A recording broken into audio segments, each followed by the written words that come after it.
আম খাব যাওঁ আজি বলক।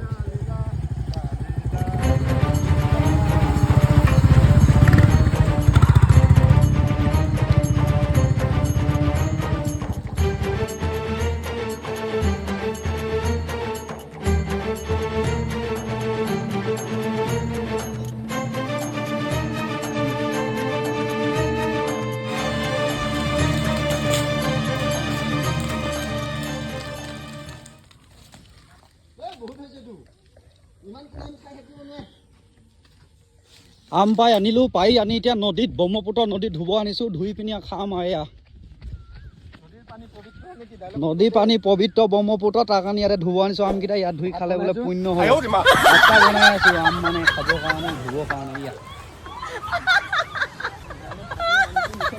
সেইটো আম লৈ নামিছে ধুবলৈ। এই ল'ৰা পৰি নাযাবি দেই। এইটো ষ্টাইল বনোৱাই দিয়া হৈছে যাতে নপৰে, ইজনে ইজনক ধৰি পিনি আমকেইটা ধুওঁ আৰু এতিয়া। পাত লৈছোঁ লগতে। এয়া দেখিছে ব্ৰহ্মপুত্ৰ নদীৰ মাজত ধতুৰা ফুল কি ধুনীয়াকৈ ফুলি আছে।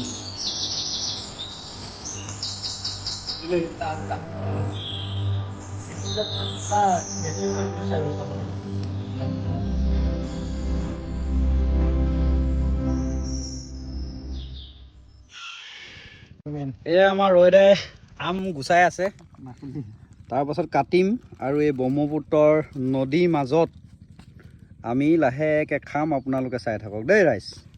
এয়া দেখিছে নিমখ আৰু জলকীয়া লগতে মিলাই লৈ আহিছোঁ। এতিয়া কাটি পিনি বৰষুণ আহি গ'ল, ডাঙৰকৈ বৰষুণ আহি গ'ল, ডাব ডুব বৰষুণ আহি গ'ল। এই দেখিছেনে ব্ৰহ্মপুত্ৰ নদীত কেনেকুৱা বৰষুণ দিছে। ভবাই নাছিলো ৰ'দ ওলাই আছে, এইফালে আকৌ বৰষুণ। কি ধুনীয়া নাজাৰা।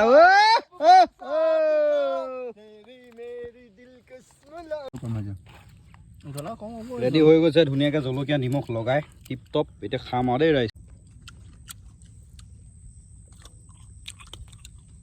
একো নাই, অলপ জ্বলা হ'ব লাগে।